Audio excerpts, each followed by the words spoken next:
Bang ding ding, trademark. He come out 6'7" tall. Bang ding ding, one is star. Bang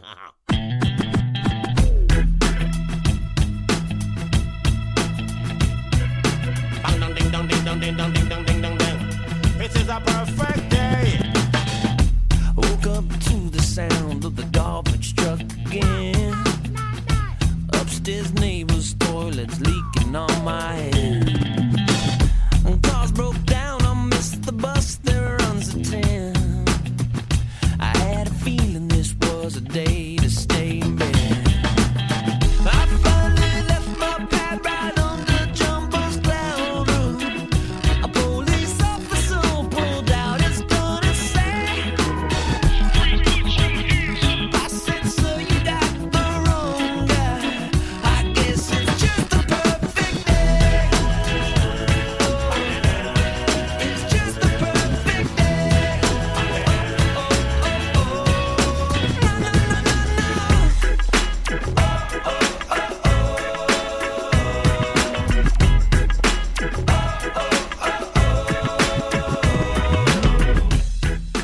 Hey everybody, and welcome back to Eggs. This week's special guest is equal parts CEO, personal development wonk, biohacker, info geek, and serial entrepreneur.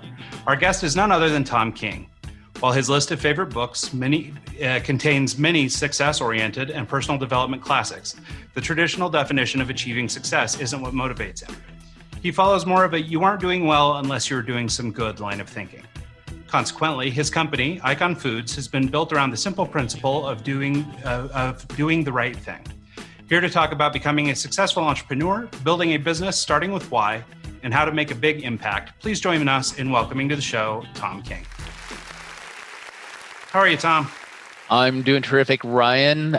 Thanks for having me on, and Michael, nice to meet you. I'm looking forward to this. Yeah, Absolutely. Thrilled to have you here. thank you for sending us a swag pack. We got a bunch of sauces and your book, and really appreciate it. That was unexpected, so thank you for doing that. You are entirely welcome. Is that over your shoulder? Is that your vinyl collection? That is. That's serious, man. Yeah. looking at that with great envy. Yeah, it's been quite the process to get it all together. So, and then keeping it organized is fun. Yeah, totally. Awesome. Yeah. Well, so Thom, I've got to tell you, like Mike mentioned, you were kind enough to send a little swag bag on behalf of your company prior to our interview. Of course, that was some months ago now because we'd had to reschedule and blah blah blah, all the behind the scenes podcast magic.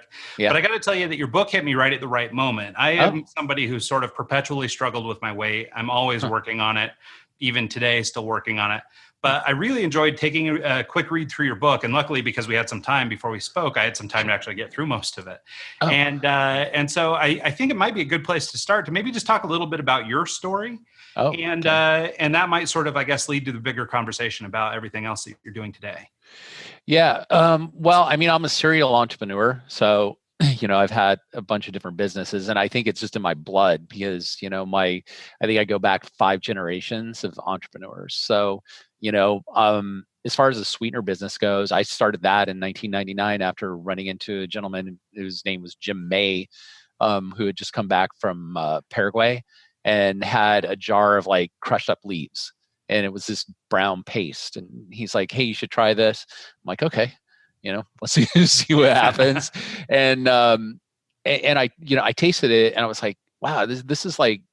It must have been about 25 times sweeter than sugar. It was like amazingly sweet. And I'm like, what is this, sugar mixed with something? And he's like, no, these are stevia leaves. And at that point in time, I was like, I'd never heard of anything like that. I'd never heard of the only thing that I thought that sweetness came from was sugar. And I was like a ridiculous sugar addict. Like I would take a can of Pepsi and drink a little bit out and then empty a bag of M&Ms into it. So Wow. It was like, I had a real problem. And, and with that also came like what I would call yo-yo weight. Like I would gain weight and I'd be like, okay, I got to lose some weight now. And so I would do, then back in the day, it was Atkins. And so I would do Atkins, I'd lose the weight, I'd put weight back on. And so it created this sort of yo-yo effect. But what's interesting is like all the time while I'm going through that yo-yo effect, I'm actually, my health is starting to fall apart, like my blood pressure is starting to go up. And I was suffering from heartburn and, a lot of different like weird things like brain fog in the afternoon and forgetting stuff. And yeah. And so I think that what happened is I was in Las Vegas and I had one of my customers take me out to dinner. So free dinner in Vegas. And I'm like, I'll take the steak, I'll take the potato and bottle of wine and we'll have chocolate cake after. And so I actually after that got up to my room at the Luxor and walked into the scent of broken dreams and regret and looked in the mirror and I'm like, what's going on here? I was carrying about an extra 35 pounds of weight, but I was just really unhealthy. And at that point, I mean, I felt like the biggest imposter because my business at that time had grown and we were selling sweeteners to companies that manufactured products for healthy people, like keto products and low carb products. And I'm like, yeah, I think at that point, the pain of what I was feeling exceeded the pleasure that I was deriving from, eating tons of sugar and pizza and wine and beer and everything else. And that's when I started writing it down, like journaling. And after a year, I had a book. Yeah, no, I think it's an amazing story. And I mean, obviously, there are a lot of people who struggle with this sort of thing.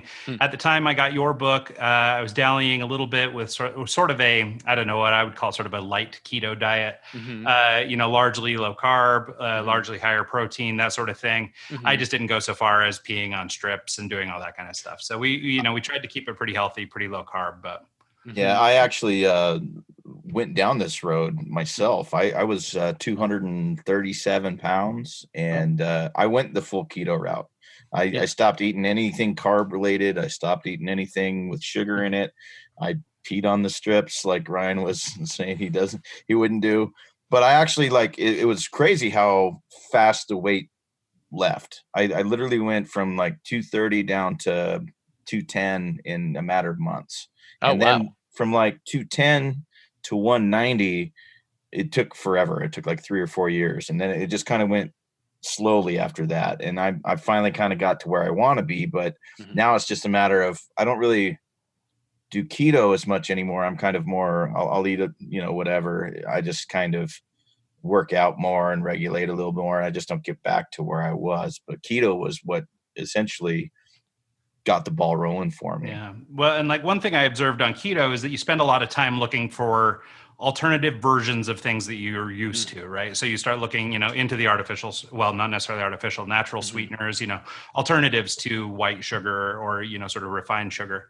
And, so obviously we've tried the whole array, and so having the opportunity to try some of your product that you'd sent over, which were these natural sweeteners and things, for me, it couldn't have come at a better time. And so thank you for that. But I'm also, really grateful for people like you doing the work.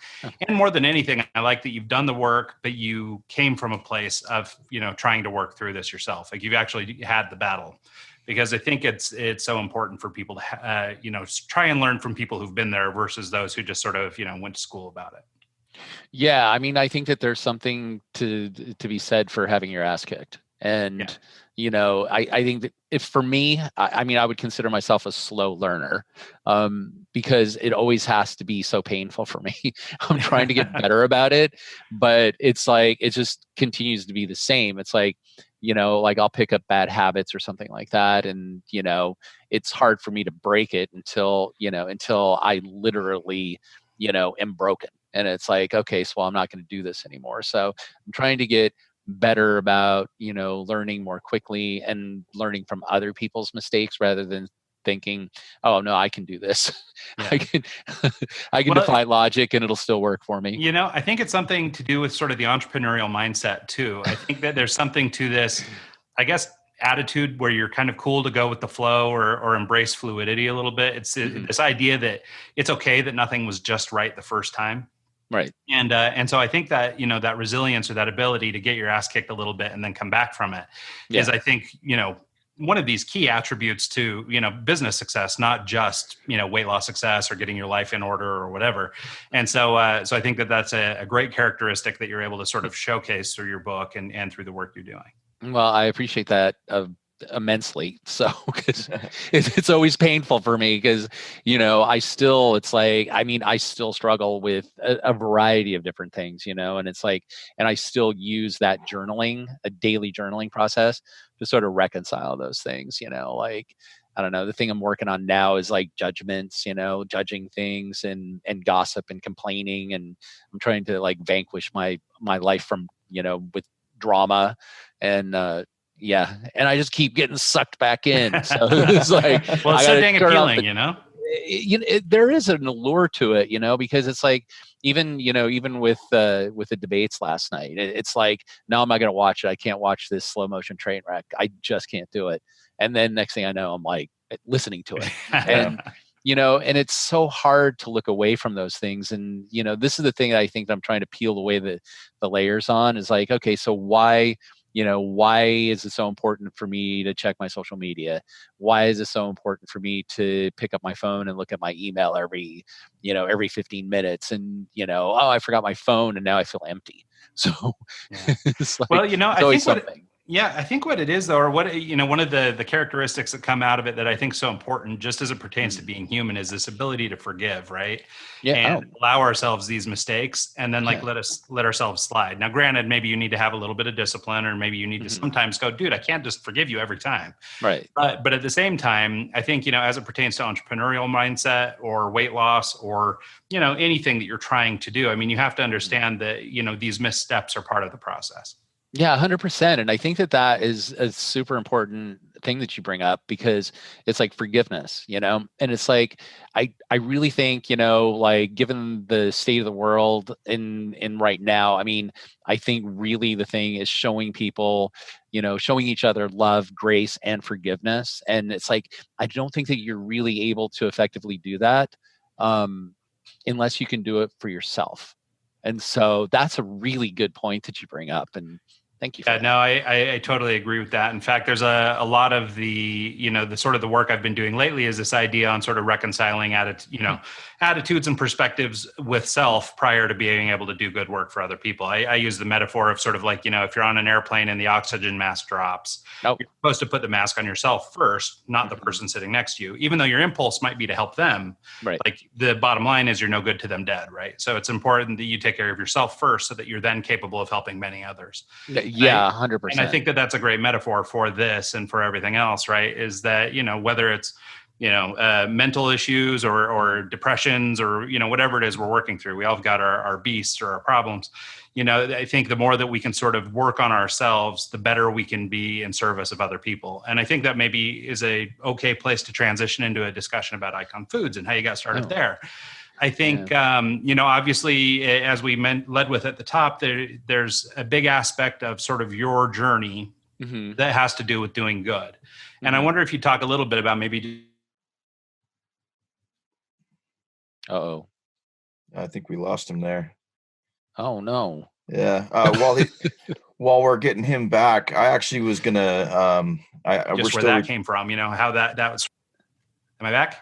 You're back. Okay. All right. Go ahead, Mike.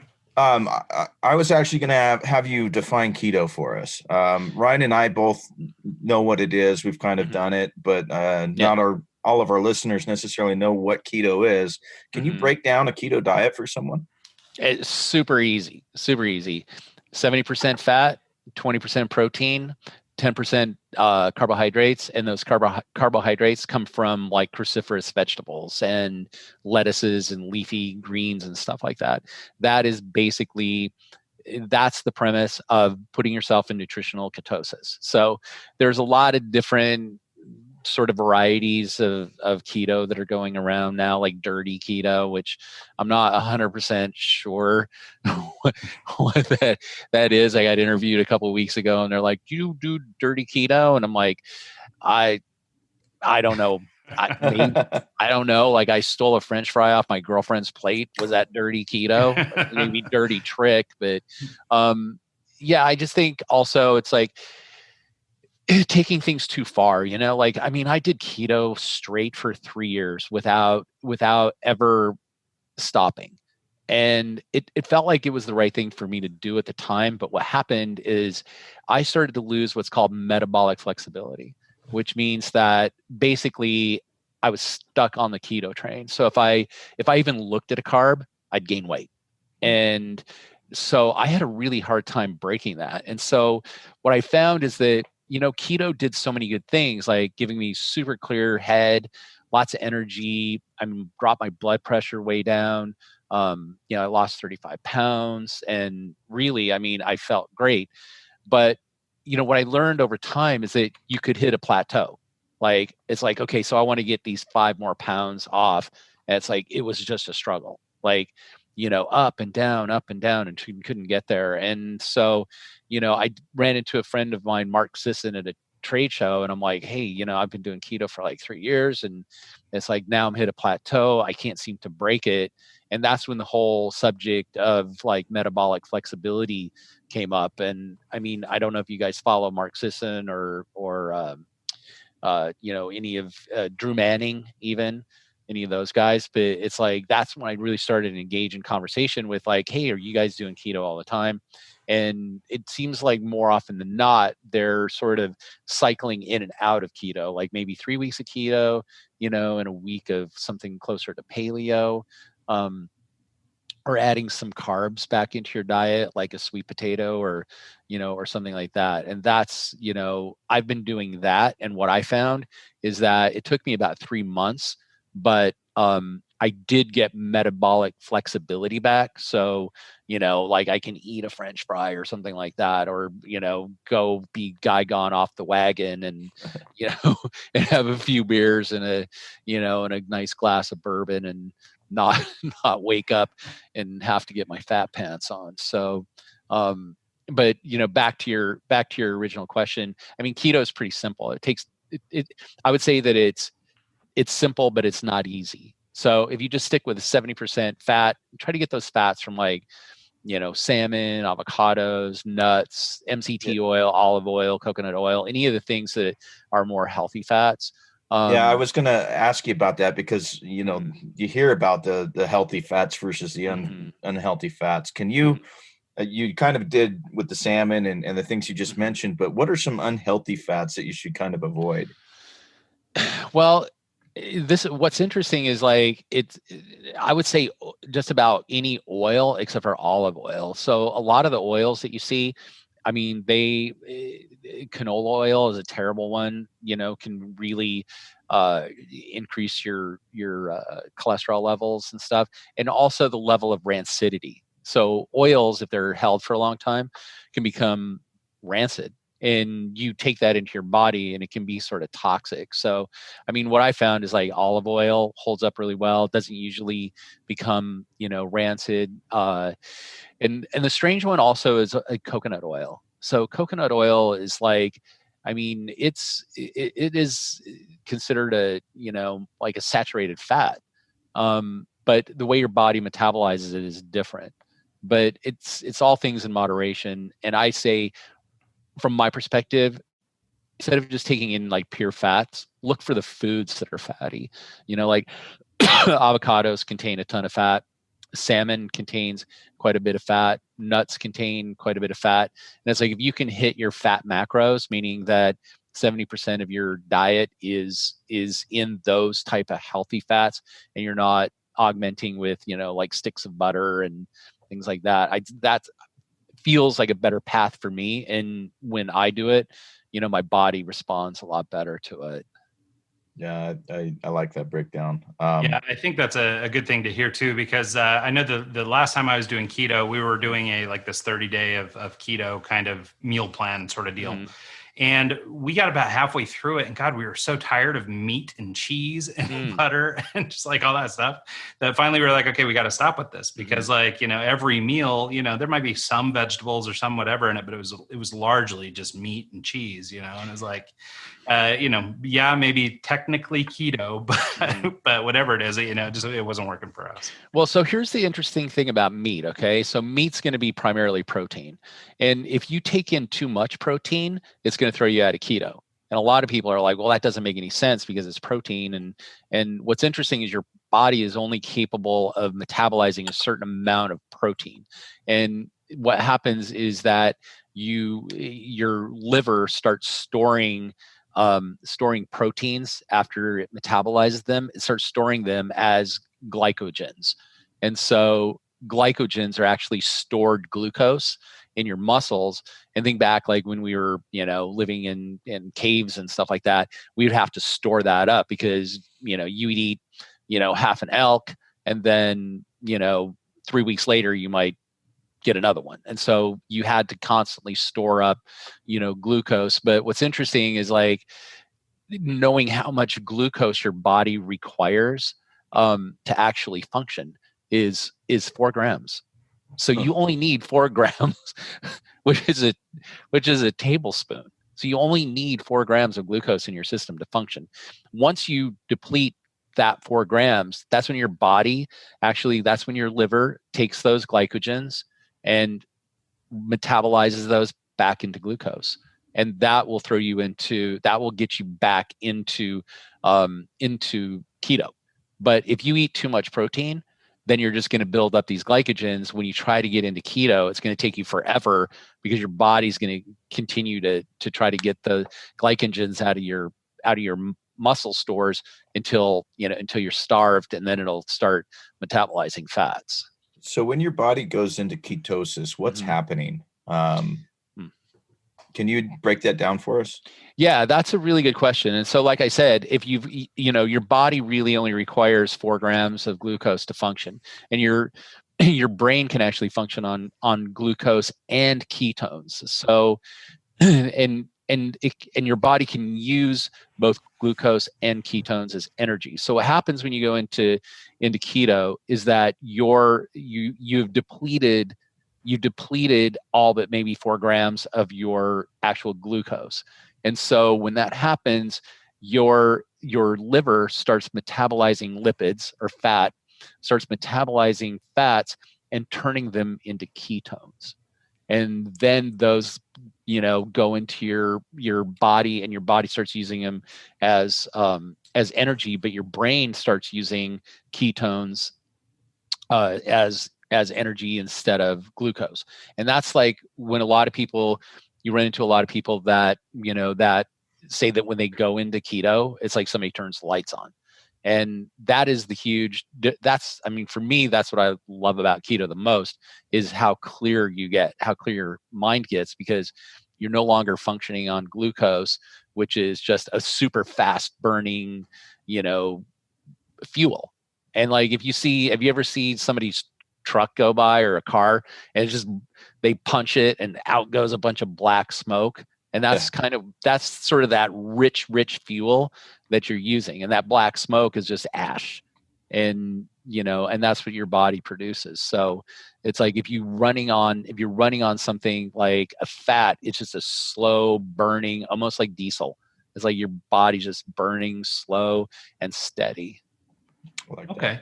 What do you know about exogenous ketones? So I guess these are sort of ketones that you can take that I guess your body doesn't produce. So you're bringing them in from outside. But I mean, is that a thing? It feels to me like it's kind of one of these hacks or a shortcut to, a way around doing the work. That's that is an excellent question. And I don't use exogenous ketones.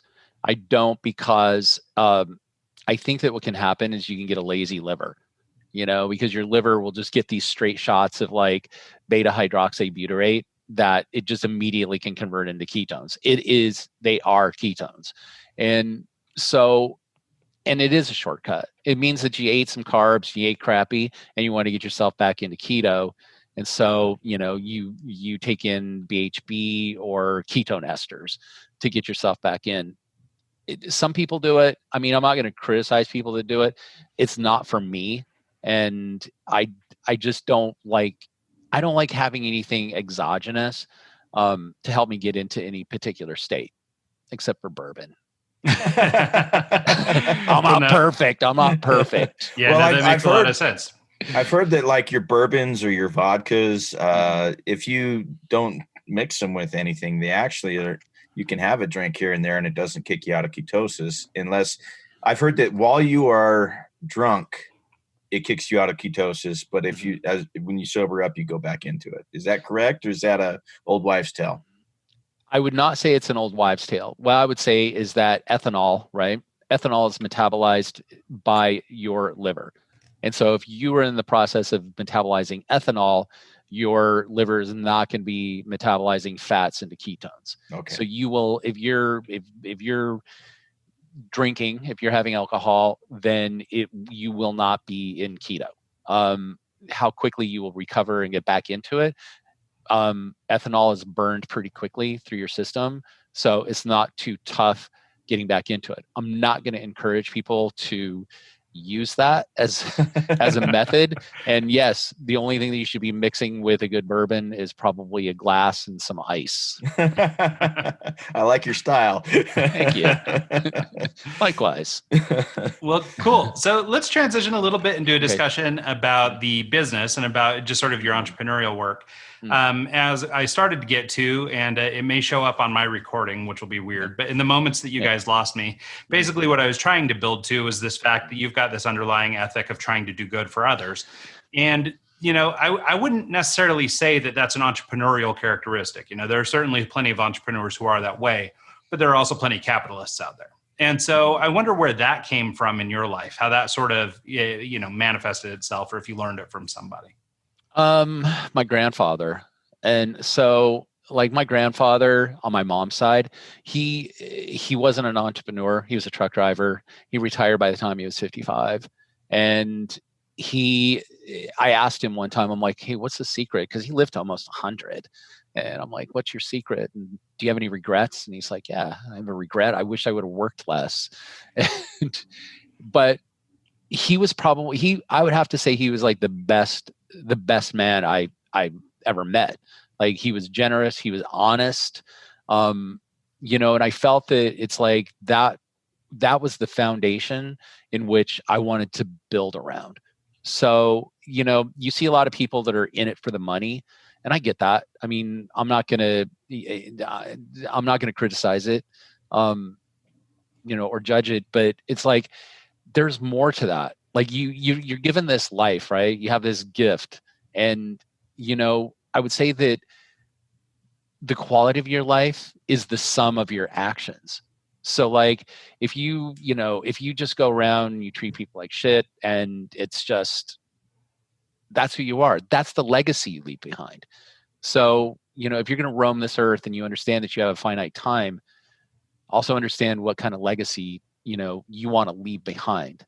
And for me personally, I want to leave a legacy of contribution. I want to leave a legacy of growth, and good qualities. So anytime I venture into any kind of business, I mean, I always look at it like, okay, so is there a need? Is there potential for profitability? And then the biggest question that I ask at the end is this going to do good? Is this going to make the world a better place? And if it's like, no, but you'll make a lot of money, I'll pass. It's like, no, it's not, that's not what I'm going to use my finite, tiny, measure of time to do. I want something that's going to make me feel good about myself, make others feel good about themselves, and make the world a better place. Yeah, no, I mean, that seems to resonate with me too. And I think it's interesting. It goes back to this metaphor we were just talking about with ketones and sort of fast burn versus slow burn, right? There's sort of this capitalistic version or that, maybe is the shortcut, right? It's the money grab. It's the product that's not near and dear to you, whatever, but then there's the other version of this that burns for a little longer time, gives a little more legacy, all this kinds of stuff, but it's sort of the same thing. So I think, we may have inadvertently stumbled on one of life's truths, I think. Yeah. Is this legacy mindset something that you acquired over time, or is it something you had at an early age? No, it took me time. So like when I look back on the person who I was, when I was a teenager, I look back on it and it's, it's a process of self-acceptance for me. When I look back on, on how I was as a teenager, how I was like growing up and when I was in college and my actions and who I was, I would have to say that as a teenager, I was infinitely lazy, like just infinitely couldn't hold down a job. I would also say that, that I was an asshole too, but hopefully over time that's tempered. So, No, this this is stuff that I have worked on my whole life and will work on my whole life, is, you know, using my experiences, you know, to learn and grow and to leverage those into being a better person. Yeah, I like that. So, with the latest iteration of how that's manifesting in Icon Foods, how can you maybe describe the process a little bit of how you sort of, I mean, I think touched on some of the topics, but can you talk a little bit about what sort of led you down that path, you know, how it sort of manifested, you know, and the kinds of things you guys are doing today? Gotcha. So we could flash back to when I ran into that gentleman, Jim May, who brought those leaves, you know, from Paraguay, and that was sort of the genesis of it all. So when I tasted those leaves, the first thing that popped into my mind is like, how do we get those sweet constituents out of those leaves, right? And how do we use this as a sweetener, and how do we make this be the natural version, you know, of, at the time, which was NutraSweet or aspartame. And so that was like, that was sort of the catalyst for it. And then it was just this going down the rabbit hole of like, okay, so this stevia extract is 250 times sweeter than sugar. How can somebody use this as a sugar replacement? And it's like, well, they can't, because you lose all that volume. Like an eighth of a teaspoon equals a whole cup of sugar. And so I'm thinking, well, what do we add with it, you know, to take up that volume? And that's where the whole world of different types of compounds and sweeteners and, you know, and ingredients just started to fill my mind. And that's where we sort of branched off into, I mean, we started as a consumer brand in the hopes of being able to parlay that consumer brand equity into an actual ingredient company. And so in 2008, that's when we really pushed forward on that. And then we started mixing stevia with erythritol, and then we started mixing stevia and monk fruit together with erythritol and allulose, and we started making sweeteners that were functional, you know, that you could use in baking. But also sweeteners that you could use in frozen dessert, like, you know, low carb, keto friendly ice cream. So it was just like this constant innovation of like finding a void, you know, that needed to be filled. And then, I mean, our latest thing that we started getting into is inclusions. So like when you have ice cream or like a bar or a cookie, inclusions are like your chocolate chips, your little brownie bites, sprinkles, which are now called funfetti, and you know, like chocolate sprinkles and a variety of different things. And I'm like, well, why don't we venture into this, because it's just basically a carrier for our sweeteners, and it'll serve some good, because a lot of these low carb ice creams, we're still having carbs and sugars because of the inclusions. And so, yeah, that is really, you know, the path that we're heading down now. I mean, and as of last year, we were the number one distributor for sugar-free chocolate chips. So we're going to continue down that road with white chocolate chips, toasted marshmallow chocolate chips, you know, and way, way more inclusions. So I kind of want to go down this R&D road because Yes. I'm sure it's been a nightmare for you. I'm sure, like, okay, now we've got these leaves. Mm-hmm. What do we do with it? How do you go to, you know, creating a ketchup or creating this or creating that? Like it's almost like it's overwhelming, the amount of things that you would have to, the number of steps you would have to take to get to a final product. Can you maybe go down that route with us? And I mean, you mentioned monk fruit. I mean, I don't think a lot of people even know what that is, but that's a giant thing from the Philippines, right? And you got those little. Yeah, it's like a tree. It's an actual fruit tree. So the monk fruit are about the size of, I would say, a small orange, and they're just filled with juice. But the juice has this compound in it called Mogroside 5. That's about 200 or 300 times sweeter than sugar. So it's that, you know, we use the Mogroside 5 to, you know, to add to, you know, different compounds. Like probably the most exciting one that I'm working with now is allulose. which is think of a product. It's a product of fermentation, like wine or cheese or something like that. So it functions just like sugar, but it doesn't. Your body doesn't break it down into a sugar; it just passes through. So I've been using that and mixing it with stevia and monk fruit and using it in baked goods. But as far as the R&D part of it goes, like I had to learn it. Okay. Like from the minute I saw those leaves, I'm like, how the hell do we get this out of there? Like, how do we get that sweetness out of the leaves? And that's when I started looking into extraction. And there's like a gazillion different ways to do extraction. And you can see them doing extraction, like other companies doing extraction right now, like CBD. Mhm. So, I mean, they're extracting. So it's a similar process to that, but you're not using the oils. We're just extracting what's called the glycosides from those leaves. But I had to, I mean, this was my side hustle. So I actually had a job, and I would take all my money that I made and I would hire chemists. And I'm like, hey, can we use some sort of a natural hot water extraction process to be able to get this out of the leaf?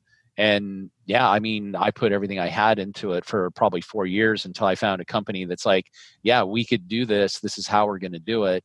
And that was the process. But as far as R&D goes, like ketchups, and that's what I do every day. So Yeah. it's like I just made a line of 8 different cocktail mixes that are all keto friendly. So, Oh, wow. yeah. So I'll is get 'em to it you. is it something where you just kind of trial and error on your own, or I mean, like you said, you went and you hired chemists, and Mhm. it's not like you can just go to the local chemist shop and say, "Hey," do you go to a university? Where do you find a chemist? I mean, this Yep. process is just intriguing to me.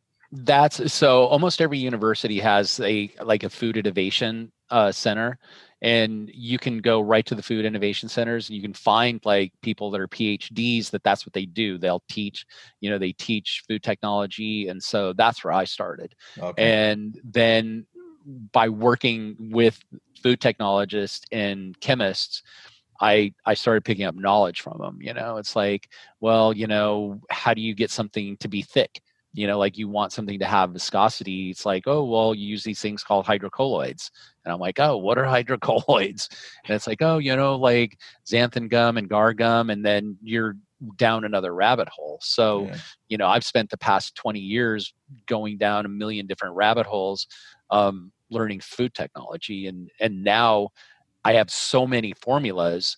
If somebody calls me and says, hey, I'm making a bar, or hey, I want a ketchup, or even like cocktail mixes and stuff like that, I can just go back into ones that I've created before and put some tweaks on them here and there. But it's just, it's like muscle memory. So now that I know how to make ketchup, barbecue sauce, teriyaki sauce, margarita mix, I mean, bars, frozen desserts and everything, it's just sort of 100% muscle memory. And that's the part of my business that really gets me juiced up. Like I'm the CEO here, and that's basically herding cats. But the real fun, the real juice is when I can get into the lab and make a pina colada that's got 3 grams of carbs in it, and it's like, oh yeah, that's something. So yeah.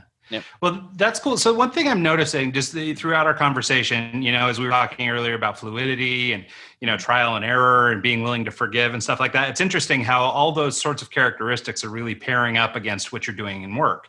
Basically you did sort of this same process that you've done with your body and with your mentality and with everything, but you also do it for work.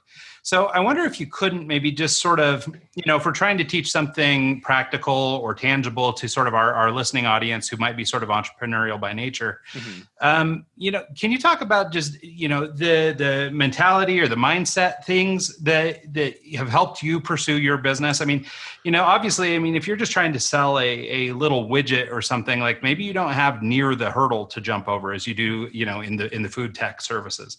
But nonetheless, I think that there might be some things that we could learn from you in terms of just sort of mindset and attitude and stick-to-itiveness and all these things. So do you mind just talking a little bit about just sort of characteristics of an entrepreneur, I guess, in your view? Yeah, I would say that I would divide that up into 2 parts. Like in the one of them can even reference back to putting one's oxygen mask on. So, like when I get up in the morning, the first thing I do is I create I create my mindset of what I want. Like, how is this day going to be my masterpiece? And I have this thing that I do in the morning, and I stole it from Anthony Robbins. It's called the Hour of Power. And so I have the first hour of my morning is journaling, doing a workout, going for a jog, doing things for myself and setting my intention. And I end it with a meditation. So I'll meditate for at least 10 minutes and just to clear my head. And that's what I use to sort of set the stage of what I want to accomplish. But what I can say is, like, if you guys, if there's entrepreneurs out there and you want to know, like, the secret to success, I mean, not that I'm an expert on it, but I've experienced some successes and I've experienced way more failures. But what I could tell you is this, and that is creating an action plan. And if you don't have an action plan, then it's basically just good intentions. So, and I have a real process that I use. Like, so I will vividly describe an outcome that I want to achieve. And even if it's just, hey, I want to redo my ketchup, but I will vividly describe that particular outcome that I want, right? And then what I do is I build a very detailed and quantifiable, meaning time restrained action plan. Point A, point B, point C, all the way down the entire list of things that I need to do to be able to reach that outcome that I want to reach. And then I let go of expectation, because there's no expectation at that point. All there is data collection. So what you do is you revisit your action plan every week, every day if you want, however you want to do it. You revisit your action plan, and then you take a look at the results you're getting. Is it getting you closer to your desired outcome? If it's not, simply change your action plan. Like, tweak your action plan, move your dates and stuff like that. Keep it somewhat fluid, but always have an action plan that brings you to your desired outcome, and examine it. And then if you run into a situation that looks like a failure, and a failure is the outcome, you don't want that outcome anymore, throw it away. You don't want to make ketchup anymore, then just take it off the board. But set your intention, completely, describe the outcome you want to achieve, create your action plan, execute your action plan, examine the data, release your attachment. I like that. Yeah, no, I love that. And it's funny, right at the very moment you said set intention, I had just written that down because it's one of the things that sort of, I guess, is occurring to me as we're having this conversation. I mean, there's several moments here where you basically intention was set and then you acted on it, whether it came from, I'm overweight and I'm leading a life that I'm not happy with, or it's, hey, this stevia is great, now I want to try and do something with it. Basically the core ethic there, or the core bit that you did in both of those particular scenarios was that you set an intention to do the next thing. And, and I imagine, there was no A to B process from taking a, ground up leaf and going straight to, market with it or whatever. I imagine there's a B, a C, a D, an E, and so on all the way, and then, like you said, resetting and being fluid about it. Right. But I think that goes back to our conversation earlier about sort of forgiveness and allowing ourselves to sort of ebb and flow. Yeah. You want to make mistakes, because if you're not making mistakes, then you're really not going to learn. Because when I look at, like, how many times I've screwed up, it's like, oh my God. But if you shift your mindset to gratitude, right?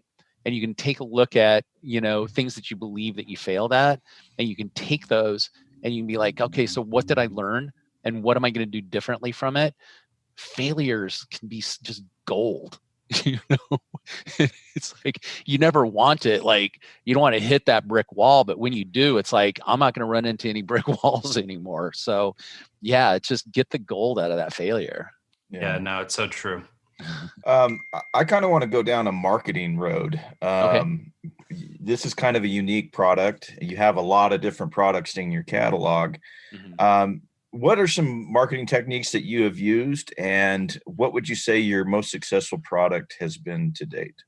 Oh, well, I mean, if you're looking at our ingredient side of the business, I would say that our most successful